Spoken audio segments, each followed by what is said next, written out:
하나님 말씀 사사기 19장 10절에서 21절까지의 말씀입니다. 사사기 19장 10절에서 21절입니다.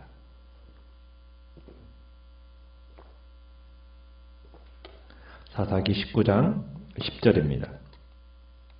그 사람이 다시 밤을 지내고자 하지 아니하여 일어나서 떠나 여부스 맞은편에 이르렀으니 여부스는 곧 예루살렘이라. 안장 지운 나귀 2마리와 첩이 그와 함께 하였더라.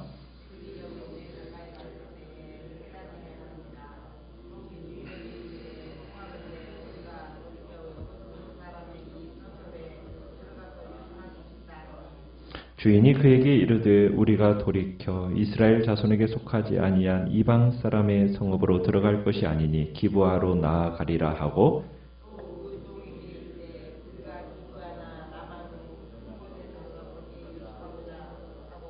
모두 앞으로 나아가더니 베냐민에 속한 기브아에 가까이 이르러 해가 진지라.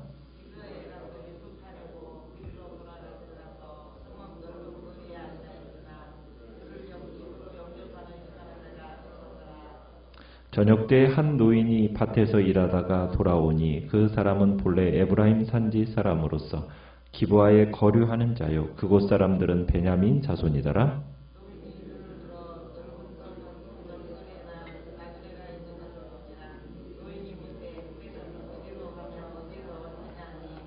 그가 그에게 이르되 우리는 유다 베들레헴에서 에브라임 산지 구석으로 가나이다. 나는 그곳 사람으로서 유다 베들레헴에 갔다가 이제 여호와의 집으로 가는 중인데 나를 자기 집으로 영접하는 사람이 없나이다.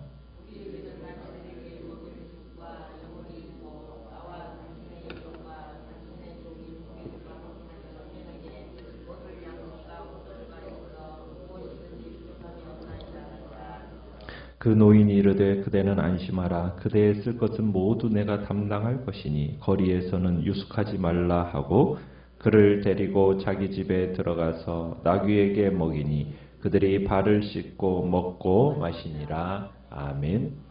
오늘 말씀의 제목은 폭풍전야라는 제목으로 말씀을 나눕니다. 에브라임 산지에 사는 레위인이 유다 베들레헴 출신의 첩을 얻었어요. 그런데 레위인 이 첩이 남편에게 음행의 죄를 짓고 말았고, 그리고 이 첩이 남편을 떠나서 베들레헴에 있는 친정집으로 달아난 일이 있게 됩니다. 그래서 이 레위 사람이 간음하고 달아난 이 첩을 데려오려고 유다 베들레헴으로 갔고, 레위 사람이 베들레헴에 도착하니까 처가 식구들의 환영을 받게 됩니다. 이 첩장이는 이제 도망쳐온 딸을 다시 데리러 온 이 레위인을 보고서는 기뻐한 겁니다. 레위인은 장인의 지나칠 만큼의 융숭한 대접을 받게 됩니다. 레위인은 4일 동안 먹고 마시느라 시간을 허비하고, 그리고 5째 날에도 오전과 한나절이라는 시간을 보내고 해가 지기 한 3-4시간 전에야 길을 떠나기로 결심을 하게 되죠. 레위인이 5일이나 머물렀기 때문에 이제 레위인이 안식일을 지키려면 떠나지 않을 수가 없었어요. 그렇기 때문에, 그런데 지금 이 장인이 늦게까지 붙잡아 놓았기 때문에 지금 이제 출발 시간이 굉장히 늦어진 겁니다. 그런데 이게 늦게 출발한 것은 매우 어리석은 행위예요. 집에 도착하기 전에 어떻게 해서든 하룻밤 객지에서 머물러야 됐기 때문에 그냥 객지에서 보내기로 결심을 하고 이 늦은 시간에 떠나기로 결심을 한 겁니다. 참, 그런데 어쨌든 해지기 3-4시간 전에 여행을 떠난다라는 것 자체가, 그 결정 자체가 좀 잘못된 거죠. 좀 더 일찍 떠났든지 아니면은 하룻밤을 지내고 다음 날 아침에 떠나야 했던 겁니다. 그런데 레위인이 벌써 어떻게 보면은 해가 중천을 지나서 한참 지난 그때서야 지금 가기로 결심을 한 건데, 이건 사소한 것 같지만 굉장히 무분별한 행동이었던 거죠. 이 대수롭지 않은 이 결정이 결국 비극적인 비극의 시작이 됩니다. 레위인이 이제 길을 재촉해서 베들레헴을 이제 떠나가게 되었는데, 에브라임 산지로 가려면 예루살렘을 지나고 기브아를 지나고 라마라는 곳을 거쳐야 합니다. 그러니까 베들레헴에서 예루살렘까지는 약 2시간 반가량 거리는 반 정도 걸리는 거리예요. 그래서 이제 그들이 베들레헴에서 이제 예루살렘까지 도착하니까 해가 질 무렵이 된 겁니다. 약 10km 정도가 지나온 건데 이제 레위 사람의 하인이 이제 주인에게 이야기를 합니다. 11절에 보시면은 날이 벌써 저물고 있으니까 이날 밤은 그냥 여부스에서 묵읍시다라고 제안을 했어요. 당시 이 예루살렘에는 여부스 사람들이 살고 있었기 때문에 레위 사람은 이방인들 가운데서 우리가 머물기를 원치 않는다. 그러니 우리 예루살렘을 지나서 동족들이 살고 있는 우리 기브아나 라마로 가서 우리 지내자. 이렇게 얘기를 하고 결정을 내리게 됩니다. 겉으로 보기에는 이 결정이 매우 적절한 것처럼 보입니다. 그런데 이 결정이 운명적인 결정이 될 거라고는 생각도 못했던 거죠. 이스라엘 자손에게 속한 이 외인의 성읍에 거하는 이보다 그래도 동족이 사는 그 지역에 가서 머무는 것이, 거기에서 거류하는 것이 오히려 나을지도 모르겠다라는 그 생각이 있었던 겁니다. 그런데 참 앞으로 벌어질 일이 어떻게 될지 아무도 알 수 없었으니까요. 어쨌든 이제 예루살렘에서부터 기브아로 가는 길까지 약 1시간가량이 걸리는데 이제 또 그 기브아에서 라마까지도 약 1시간 정도까지 걸리는 거리예요. 그런데 이제 어쨌든 기브아나 라마에 가서 유숙하기로 생각을 하고서는 재촉해서 걸었어요. 근데 라마에 이르기도 훨씬 전 이 기브아라는 곳에 도착했을 때 그만 어두워지고 맙니다. 14절에 가보면은 이제 기브아에서 해가 졌어요. 그래서 이제 그 기브아에서 유숙하기로 이제 결정을 내렸습니다. 자, 그들이 이제 레위인이 이스라엘 사람들이 사는 기브아까지 이제 가는 것을 고집한 것은 무엇이겠어요? 그래도 동족이니까 이방인보다도 대접을 잘해 줄 것이라고 생각했기 때문이지 않겠습니까? 이방인들보다는 그래도 동족이니까 더 좋은 대접을 받을 수 있으리라는 어떤 기대감 때문에 그래서 이제 기브아까지 간 겁니다. 자, 그래서 이제 기브아에서 해가 졌어요. 6시 정도 되었겠죠? 이제 기브아로 들어가서 이제 어디에 앉아 있습니까? 15절에 보니까 성읍 넓은 거리에 앉아 있습니다. 광장에 앉아 있는 거예요. 그 당시에는 접대 관례가 일종의 거룩한 의무였어요. 그래서 이 지나가는 나그네가 있으면은 제일 먼저 본 사람이 이들을 집으로 맞아들이는 것이 그 당시의 관례였다는 얘기입니다. 율법에도 그렇게 기록이 되어 있어요. 객을 잘 대접하라고 명령하고 있습니다. 왜냐하면 밤이라는 시간은 객들에게 매우 위험한 시간이기 때문에 어쨌든 이제 이 지나가는 객을 처음 본 사람이라면 제일 먼저 본 사람이 이렇게 집으로 맞아들이도록 되어 있는데, 그런데 지금 기브아에서는 지금 어떤 일이 벌어지고 있습니까? 15절에 그를 집으로 영접하여 유숙하게 하는 자가 없어요. 아무도 이 사람을 거들떠보지도 않고 집으로 초청하지는 않는 겁니다. 이방인의 마을에서도 있을 수 없는 일이 지금 이스라엘 성읍에서 일어나고 있다는 얘기입니다. 이 장면은 기브아 거민들의 어떻게 보면은 도덕성을 단적으로 지금 드러내 보여준다고 할 수가 있어요. 이 기브아 사람들의 이 냉대가 앞으로 레위인에게 닥쳐올 이 험악한 운명을 미리 예시해주고 있는 거죠. 예루살렘이 외인들의 성읍이니까 굳이 지금 기브아까지 길을 재촉해온 이유가 뭐예요? 그래도 형제들이니까 같은 한 형제로서 한 민족으로서 잘 대해주겠다라는 기대 속에 왔는데 오히려 더 차디찬 냉대가 기다리고 있었던 겁니다. 지금 나귀 두 필에 나누어 탄 레인과 첩, 그리고 그 옆에 하인이 넓은 성읍 광장에 지금 앉아 있어요. 지나가는 성읍 사람들의 차가운 눈총만을 받고 있는 모습 한번 그려보십시오. 아무도 이 나그네에게 말을 걸어오는 사람이 없습니다. 질문을 던지는 사람도 없고 환영조차 하지 않고 있어요. 참 이스라엘이 어떻게 하다 이 지경이 되었을까 지금 싶은 겁니다. 참 날이 이미 저물었고 참 레위인 이 일행은 어찌해야 될까? 지금 정말 난감한 상황에 이제 처하게 된 겁니다. 그런데 그때 16절에 보니까 한 노인이 밭에서 일하다가 돌아오고 있었어요. 그런데 이 노인에 대해서 성경 기자는 뭐라고 밝히고 있습니까? 16절에 뭐라고 밝히고 있냐면 그 사람은 본래 에브라임 산지 사람이었다라는 거죠.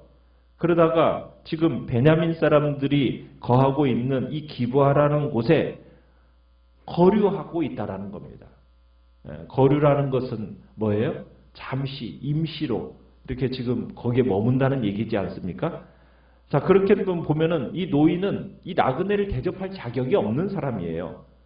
기본 거민들이 지금 이 나그네를 대접을 해야 되는데 어쩌다가 지금 거기에 잠시 임시로 머물고 있는 이 노인이 초대하고 있다는 것은 그만큼 기본 거민들이 나그네를 대접하지 않는다라는 것을 비난하고 있는 겁니다.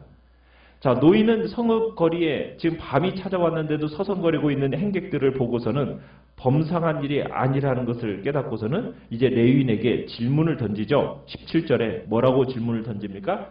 그대는 어디로 가며 어디서 왔느냐? 하고 질문을 던집니다. 그러자 이 사람이 이제 답변을 합니다. 뭐라고 답변을 합니까? 우리는 유다 베들레헴에서 지금 에브라임 산지 구석으로 가고 있는데 그곳 사람으로서 유다 베들레헴에 갔다가 이제 여호와의 집으로 가는 중입니다. 그런데 나를 자기 집으로 영접하는 사람이 하나도 없습니다. 그러면서 뭐라고까지 얘기하느냐면 19절에 우리에게는 나귀들에게 먹일 집과 보리도 있고 또 나와 당신의 여종과 당신의 종 우리들과 함께한 소년에 먹을 양식과 포도주도 있어서 무엇이든지 지금 부족함이 없다. 이렇게 말을 해요. 이 레위인의 말 속에는 뭐냐? 지금 기브아 거민들에게 무시당하고 지금 농락당하는 느낌이 지금 그대로 지금 드러나 있는 겁니다. 지금 여행 중에 있지만 잠자리만 필요한 거지 우리에게 필요한 것은 다 있다. 부족한 게 없다. 지금 이렇게 대꾸하고 있는 겁니다. 참 이 표현에 노인은 겸손하게 답변을 해주죠. 20절에 뭐라고 답변을 해줍니까? 그대는 안심해라. 그대의 모든 쓸 것은 내 담당이니까 거리에서는 자지 말아라. 하고서는 이 사람이 이제 자기 집으로 영접을 하는 겁니다.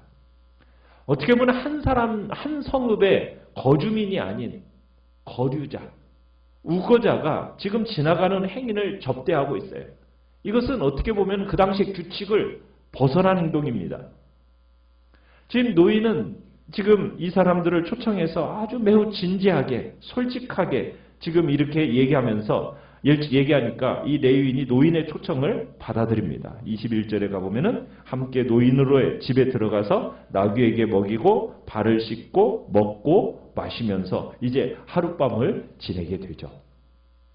여기서 나귀에게 꼴을 먹이고 식사하기 전에 발을 씻고 이런 것은 그 당시에 이제 환대의 법칙을 잘 지켰다라는 것을 상세하게 묘사하고 있는 겁니다.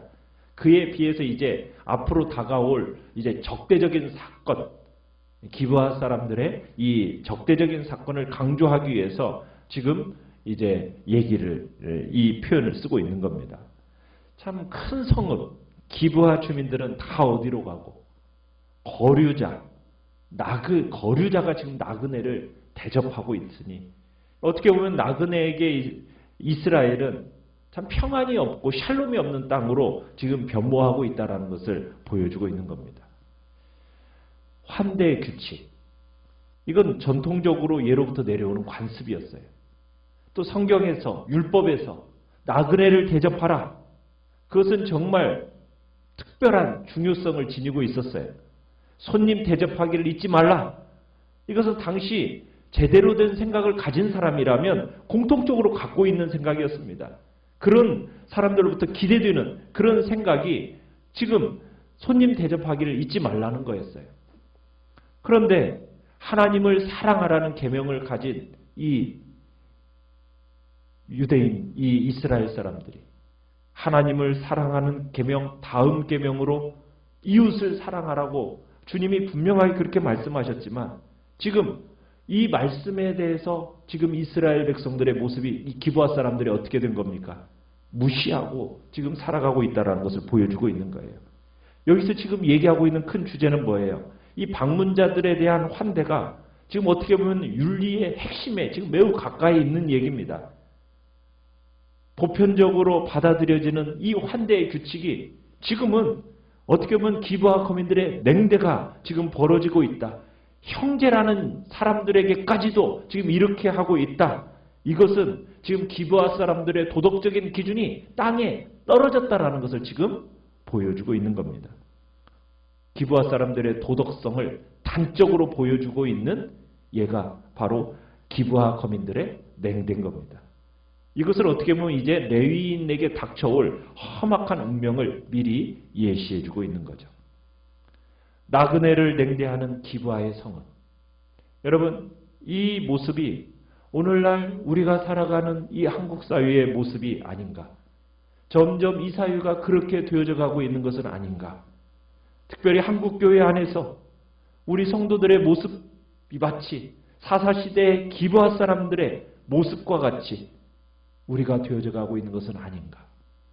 보편적인 기준마저도 사회적인 의무마저도 다 사라져가는 시대가 지금 우리 시대가 아닌가? 우리는 한번 돌이켜 봐야 됩니다. 하나님의 백성으로서 정말 신앙의 자세를 잃지 않아야 되고 우리의 울타리 안에 들어오는 참으로 연약한 자들, 나그네들, 고아들 그들을 환대하고 따뜻하게 맞이해 주는 것이 우리 교회가 해야 할 일인데 우리는 그러한 마음을 갖지 않고 오직 나중심적으로만 살아가는 우리 시대요. 이 한국교회의 모습이 되어져 가고 있는 것은 아닌지 한번 우리를 돌이켜 봐야 됩니다. 우리는 우리에게 찾아오는 나그네들을 정성껏 대접해야 할 의무가 있고 사랑으로 돌봐야 할 책임이 우리에게 있음을 주님은 우리에게 말씀하고 있습니다.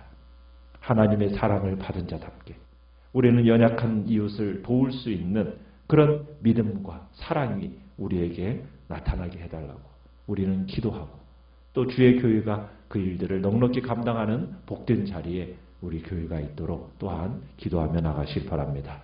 오늘 말씀을 생각하면서 같이 기도하시고요. 이렇게 기도하시고요.